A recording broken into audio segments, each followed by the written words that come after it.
So today we're going to talk about the Great Migration that I think I alluded to last time, the Harlem Renaissance, and Black Americans' experience in World War I, or what was known at the time as the Great War, or to some, the war to end all wars, which it clearly was not.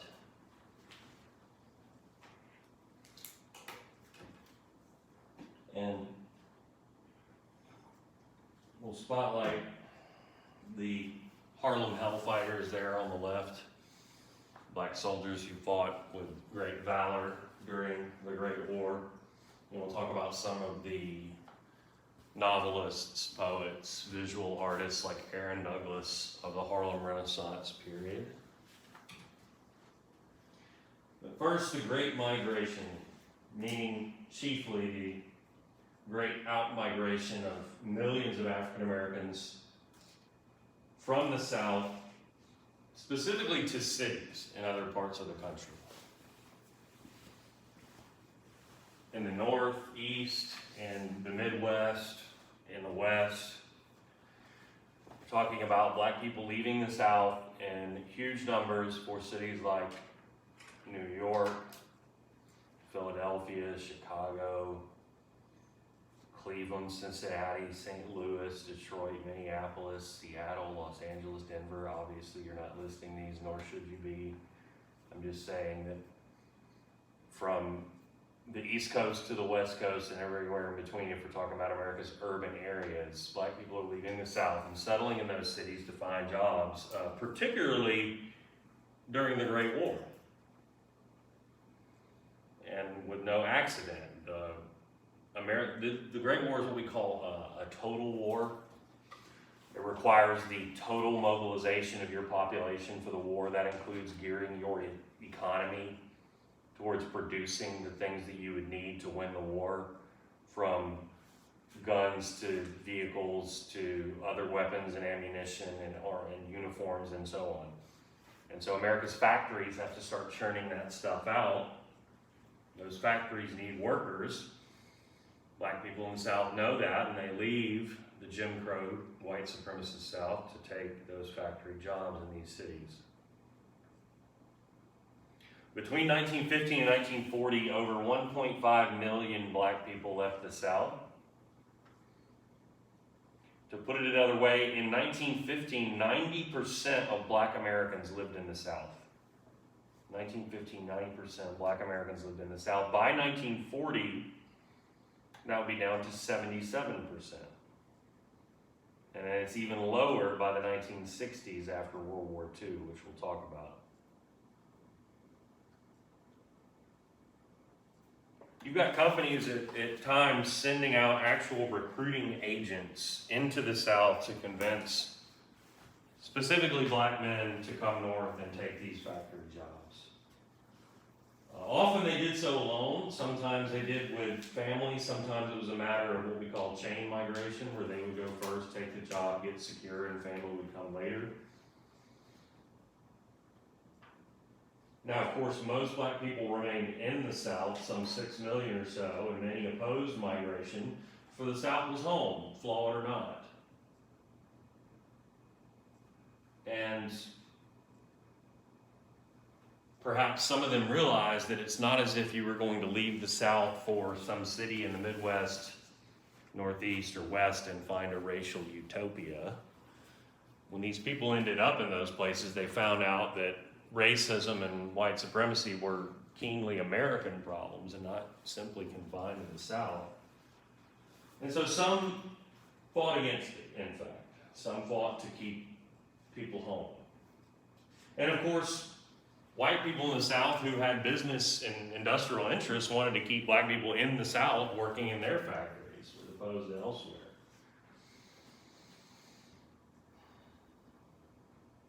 Let's look at Chicago, though, specifically, the great hub city of the Midwest, or maybe it'd be useful to look at this map really quickly, showing you the flows of outward migration into where people are going. I should say that it also includes migration from rural areas of the South itself into urban areas in the South, like Atlanta or like Birmingham. And that's reflected here in Nashville. But to St. Louis, here's Chicago, the great hub city of the Midwest, along with smaller cities like Detroit and Cleveland, Cincinnati. And over here, of course, New York City, Philadelphia. Baltimore would be a key destination, the nation's capital, Washington. Once again, within the South, Memphis and New Orleans, Kansas City here in Missouri. But specifically Chicago, where the black daily newspaper, and remember we talked about this, by this time, most American cities are going to have a black daily newspaper. The Chicago Defender was encouraging migration. And this is important because the Defender had thousands of readers outside of the city itself and even outside the region. It was one of the top black dailies in the United States.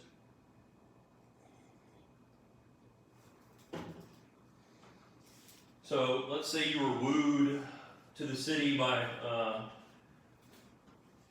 the Chicago Defender or by some recruiting agent or who knows what else, some other friend or family member, and you end up there, and upon arrival, you see that a lot of immigrants had the help of the local chapter of the National Association of Colored Women, which we talked about in here before, NACW, which had modeled itself on Jane Addams' Hull House, the settlement house, and I may have talked about this because I think Jane Addams came up briefly. Hull House or any settlement house was intended to help immigrants get settled, and in that case, mostly immigrants from parts of Central, Southern, Eastern Europe. So provide child care, it would help connect new immigrants with jobs or housing opportunities and so on. It would become, in the case of Hull House, a place for education of immigrant children. So in this case, NACW is modeling itself on that, specifically, of course, geared towards new African American immigrants from primarily the South. Black churches also helped in this way. They could provide nurseries, daycares for working people's kids, food pantries, boys and girls clubs, and again, help you get settled in a home, help you find a job if you're new to the area, and so on.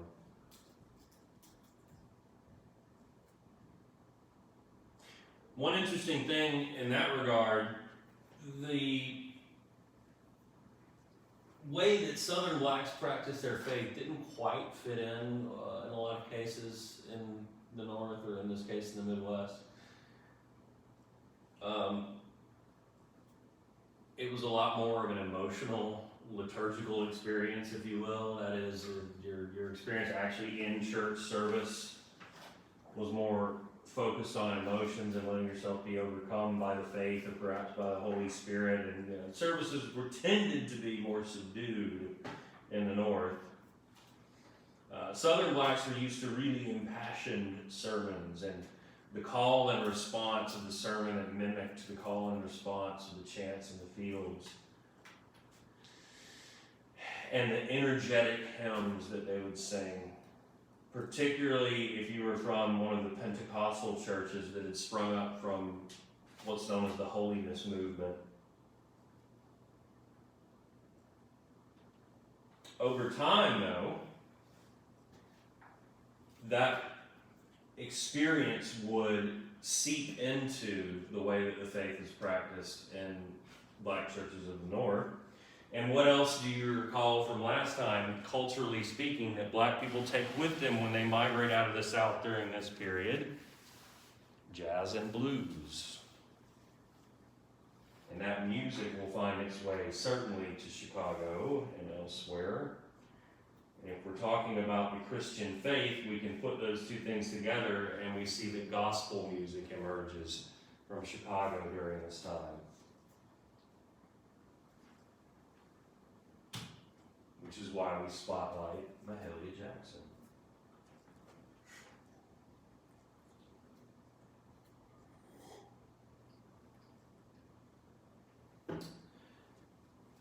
Mahalia Jackson was born in 1911 died in 1972.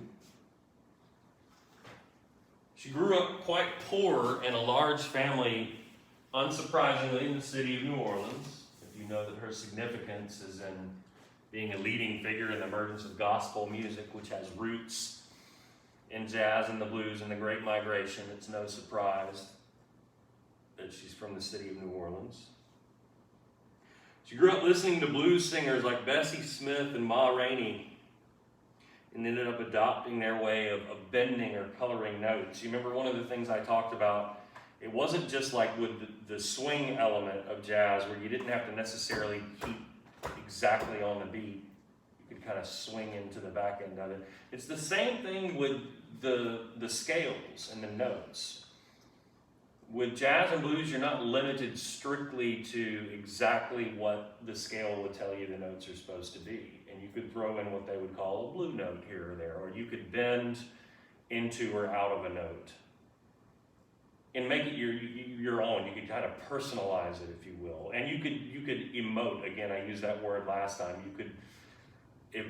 You could evoke in people emotion that was in you by the way that you sang the song or played the song. And certainly Mahalia Jackson could do that. She began singing in a Baptist church as a child.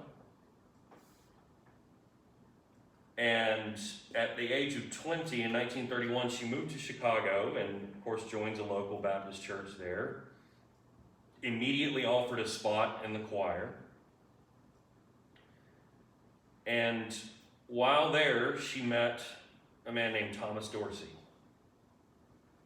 A man who would come to be known as certainly a father, if not the father of black gospel music, and the writer of perhaps Mahalia Jackson's greatest hit, Take My Hand, Precious Lord. Dorsey was a blues pianist, a piano player, actually from Villarica, Georgia. Shall we say it down here, regrettably, not Villarica. And Dorsey had found a unique ability to take Christian hymns and sort of jazz or blues them up. To take Christian hymns, traditional Christian hymns, and give them certain elements, color them, if you will, with certain elements of blues and jazz.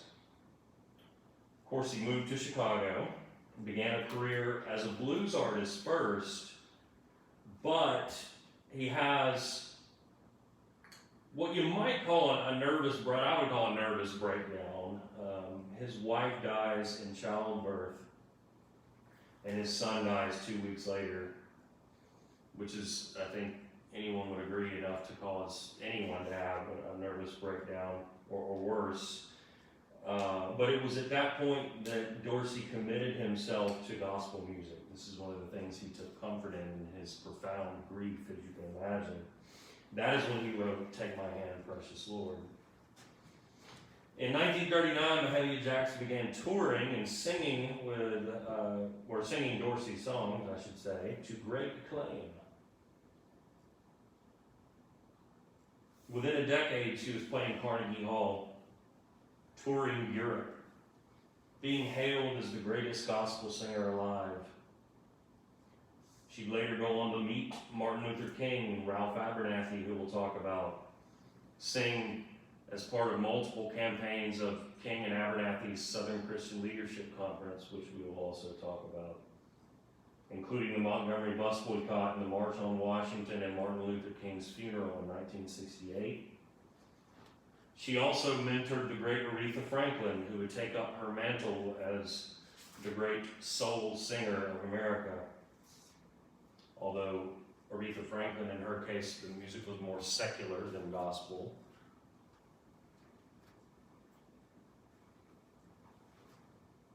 But let us listen to Mahalia.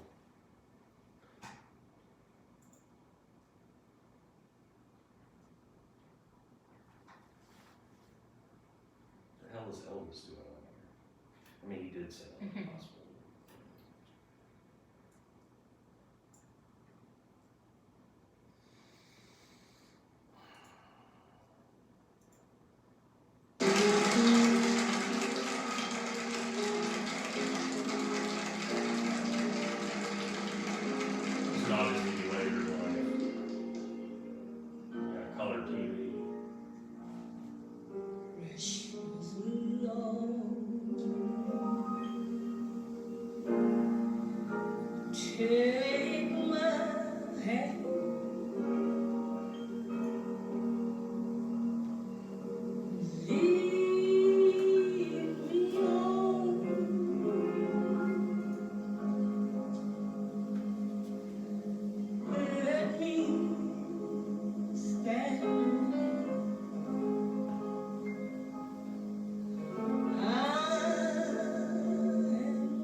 but through the storm,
Notice how the piano player, there's not like a set meter or even time signature on this.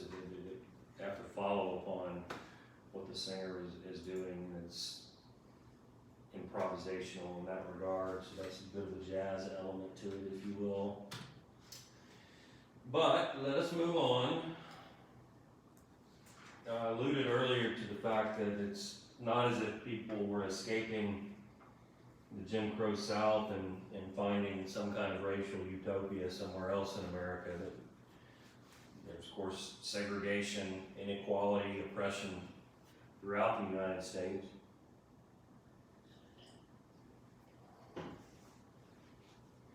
And black immigrants to these cities from New York to San Francisco realized that upon arrival, if they didn't know it already. Segregation in these places was typically what we call de facto segregation, or at least it has been said that that was the case. De facto versus de jure, what does that mean? In de jure, the Latin root there is the same as juris, as jurisdiction, jurisprudence, juris doctorus, or law degree, meaning by law. De jure segregation is clear segregation by law, where the law says black people and white people can't go sit in the same places and attend the same places and go to the same schools and so on. So Jim Crow is de jure segregation. De facto would mean just by fact, it just is what it is. So if you were to visit, Chicago at this time, and you found that there were black neighborhoods and white neighborhoods, and the black neighborhoods had black stores and the white ones had white ones and so on, this would just be a matter of fact. There's nothing in the law in Illinois or Chicago that says that has to be the case. Typically then it would mean their housing patterns. Now that being said, historians of the last 20 years, or certainly the last 10 or 15 years or so, would challenge this and say, yeah, but there's plenty of shit in the law everywhere in the United States, including in Chicago or New York or anywhere else, that leads to that residential segregation. And it's not just that you have to have a law that explicitly says black and white people can and can't go to X, Y, Z.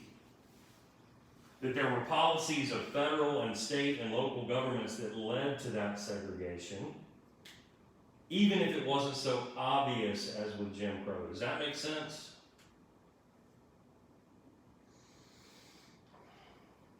Well, holding on to the example of Chicago, the black section of town at that time, we're talking about the 1910s and 20s, was the south side of Chicago. So, I don't know if y'all ever been to Chicago?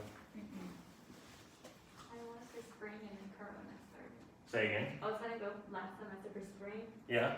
and Corona. It's awesome. I mean, it gets very, very cold and windy up there during the winter, but it's a very cool city. It's very large now. It's America's, I think, third largest metropolitan area behind New York and LA. Sits on the western bank of Lake Michigan here. The downtown area, what's known as the Loop, is right around here. And then down here is the south side, which has traditionally been the African American side of town.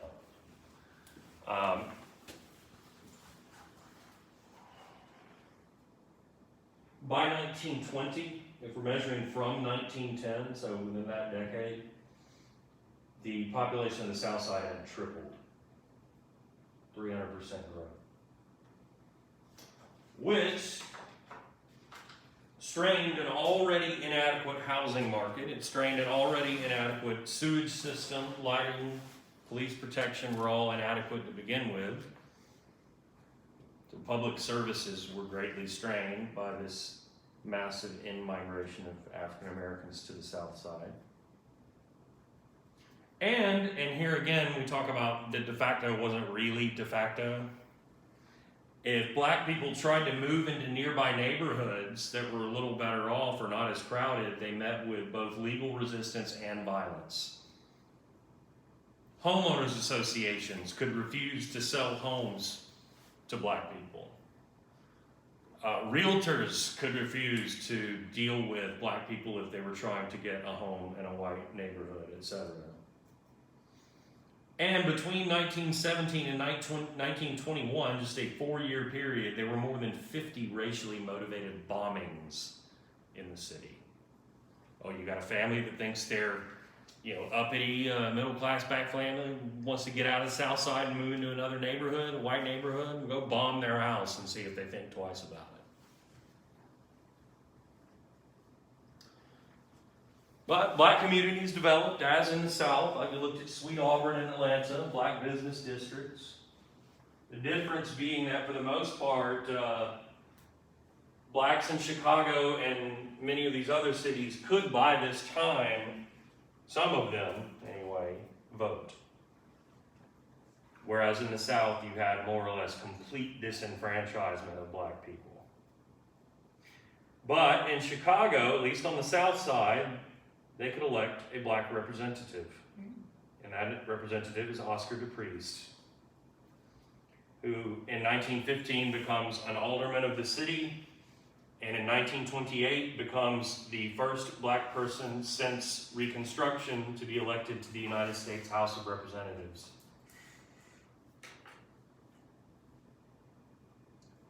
Now, it is apropos, given what year it is right now, in the country in which we sit at this very moment, to acknowledge what had changed between when DePriest was elected alderman and when he is elected to the House of Representatives. What years did I say? 1915, he's elected alderman. 1928, he's elected to Congress.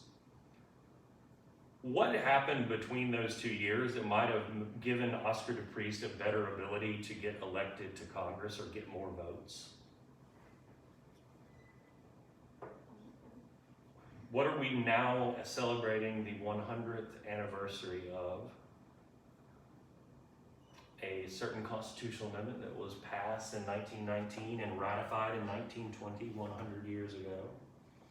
The 19th Amendment to America's Constitution, which finally gave women the right to vote.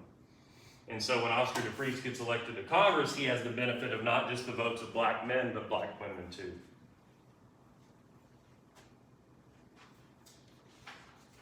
Questions about this or anything else?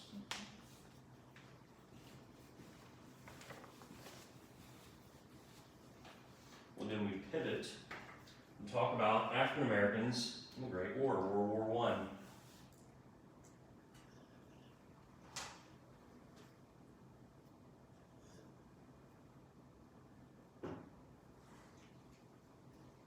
A war that initially the United States was not going to get involved in and is sort of drug into for a variety of reasons that we don't probably have time to get into here, in what begins as a European war. Most black folks in America supported the war. Thousands of black people enlisted. They bought war bonds. When you're engaged in a total war and the government needs money right now to fight the war, one thing you can do is tell people it's their patriotic duty to buy war bonds, which is essentially to loan the government money to buy these bonds, and then the government pays you back years later with a little bit of interest, so you can make a little money in the long run, but they have cash in the short run. And a lot of black folks in America enthusiastically did that, did their part. W.E.B. Du Bois comes out in support of the war, even suggesting to put aside the fight for black equality and to fight for democracy on the world stage. That's how the war is being cast. The German government in Germany was the sort of lead antagonist, main antagonist in the war, if you will. Their government was still empirical, still an empire, still a Kaiser or emperor.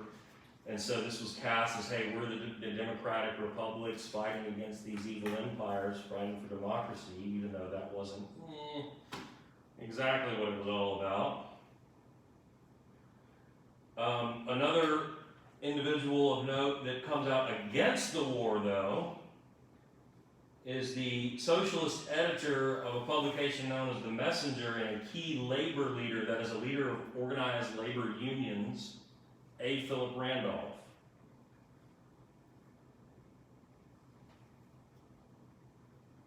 A. Philip Randolph, who will eventually lead the labor union, the Brotherhood of the Sleeping Car Porters. Back then, when railroad travel was the key mode of transportation for long distances, they had what they call sleeping cars, which are exactly what they sound like. And in those cars, you had porters, like attendees, who would help people with their bags, bring them, breakfast, lunch, dinner, and so on.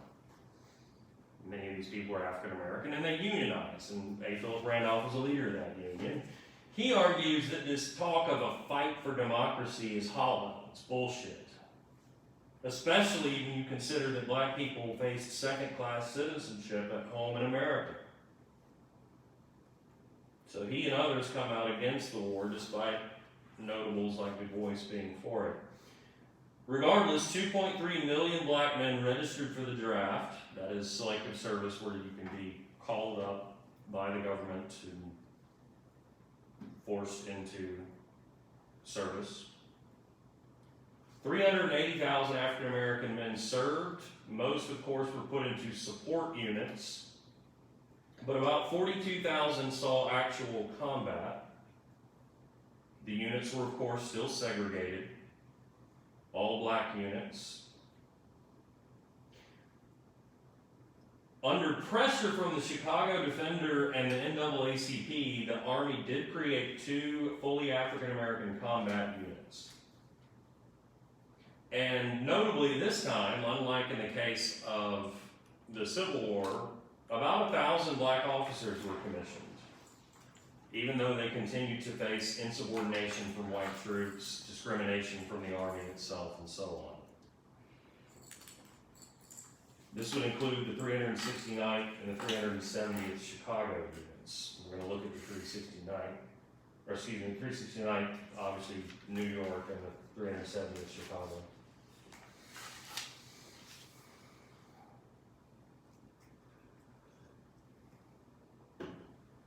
369th Infantry Regiment, the Harlem Hellfighters, initially the 15th New York National Guard, assigned at first, as other units, to menial support duty, working as like dock workers and such.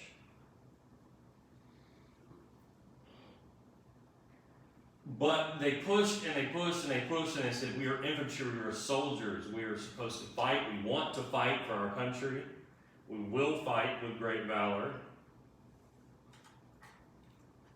The American general at the time in charge of American operations in Europe, General Pershing, insists that they not be put into combat under his command. And despite also insisting before American troops came to Europe that he would not allow American troops to fight under a British or French command, the British and French had already been fighting the war for several years. None of my troops are going to fight under British or French command. We're going to have American commanders in charge of American troops. Well, his tune changes And he begins to get tired of these black troops pushing him to put them into combat, and so he essentially hands them off to the French. Says, "Go, you can fight under the French. French army wants troops. Give them the 369th." And the French happily put them into combat at the Western Front. And they spent a record 191 days at one time at the front, and some of the fiercest fighting of the war. And while not actually at the front fighting the war, when they were in the rear, if you will, that is, in the theater of war, still in France, but not actually on the front engaging in combat, they were ambassadors for African American culture, playing jazz and ragtime music to the delight of the French people. And by the way, they fight so valiantly and effectively that the French government awards the entire unit the equivalent of America's Congressional Medal of Honor, the French Croix de Guerre, Cross of War. The entire unit is awarded that distinction. The United States gives them nothing until the 1990s, when most of them are dead and gone.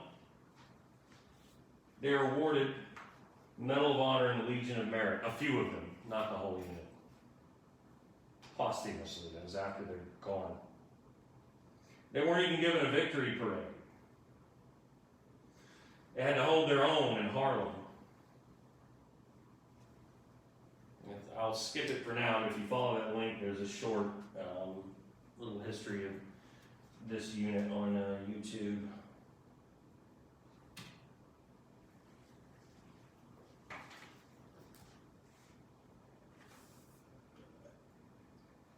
During and after the war, there's a spate,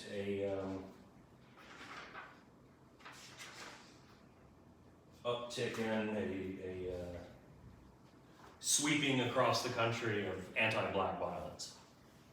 And I mean across the country, not just in the South. Beginning with events in East St. Louis in 1917,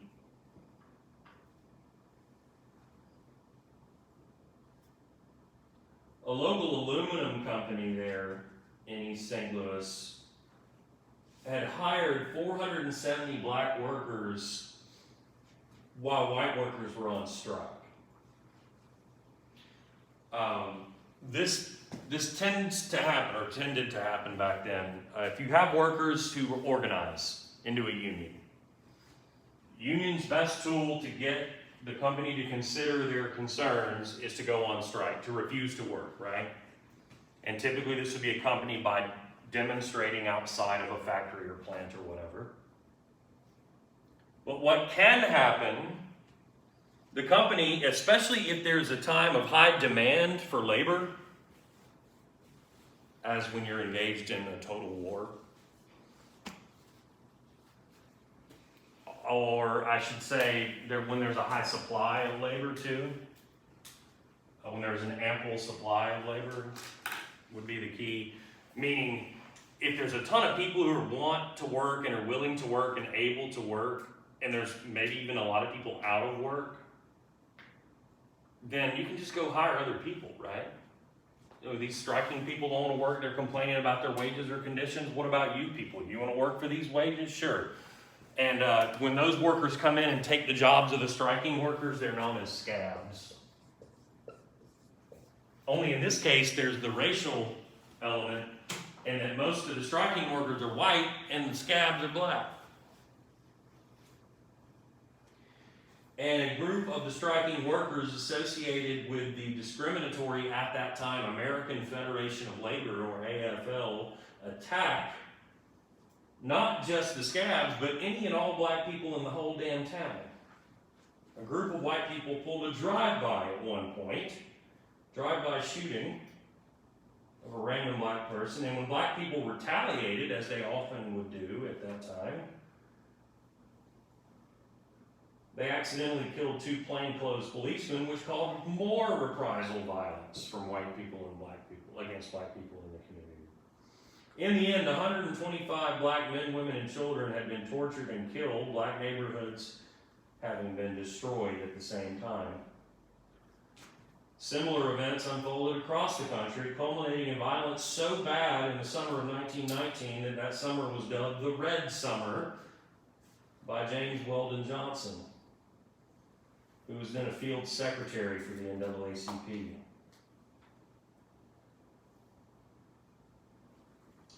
Murders included a number of American servicemen, black soldiers killed upon their return from the war. So you go fight the war for democracy and freedom for America, and you come home to America and you get killed because you're black.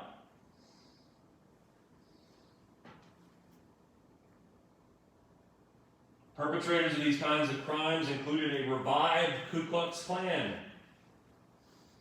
The Klan, you'll recall, had been organized by Confederate officers after the Civil War, but had dissipated in the years of the so-called redemption because white supremacy had been so thoroughly installed through violence and voter fraud and so on. There was no need for the Klan, they would say.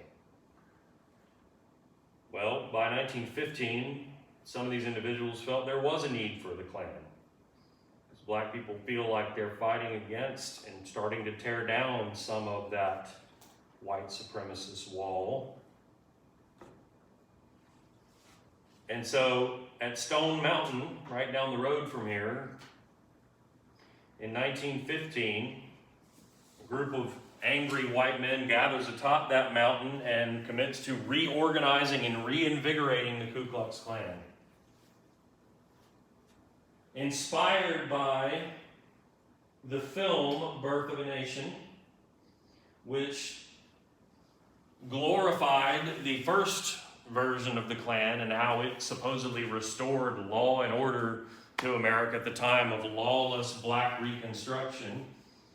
Basically, Birth of a Nation puts front and center that lost cause mythology that I talked about, this retelling of Southern history by white people in the years after Reconstruction. And they were too inspired by the lynching of a Jewish man named Leo Frank in Marietta, who was falsely accused of raping a white woman. Perhaps the worst violence, though, occurred in Chicago. 5 days of fighting, 23 black people killed, 15 white people killed, 400 more seriously injured, at least 1,000 black homes destroyed, all because a black boy drifted into the white waters of Lake Michigan on a segregated beach. Remember, I showed you Chicago sits on the western shores of Lake Michigan, which is a very large lake, and has, little tiny beaches that you could lounge on. But if you're black, you're only welcome on the black section of the beach, and that includes the damn water too. But there's currents out there, and so if a kid drifts over some imaginary line where only white people are supposed to be in Lake Michigan, how was he to know? And the whites throw rocks at him because he's in the white section of the lake, and he drowned. And the white authorities did nothing about it. And black people rise up in anger. And white people are surprised when they try to suppress that, and black people fight back. And they learned that especially black veterans who had fought the war weren't coming home to take any shit and any violence from white people, particularly when this was incited by the murder of a black boy who had the unfortunate mistake of drifting over into the wrong part of a goddamn lake.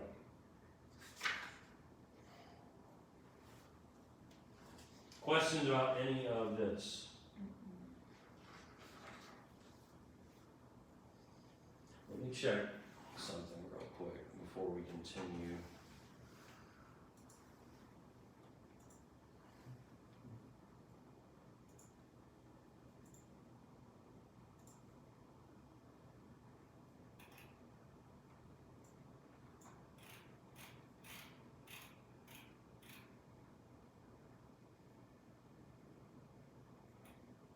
Yep, I split this in half, and so the rest of this, in which I deal with the concept of the new Negro, Marcus Garvey, and the Harlem Renaissance, I guess it must have gone over last time I taught this, and I just decided to split it into 2 shorter lectures. So we're done. Looks like next thing we have is quiz 2. What's today, Tuesday? So that'll be Thursday. All good? All right.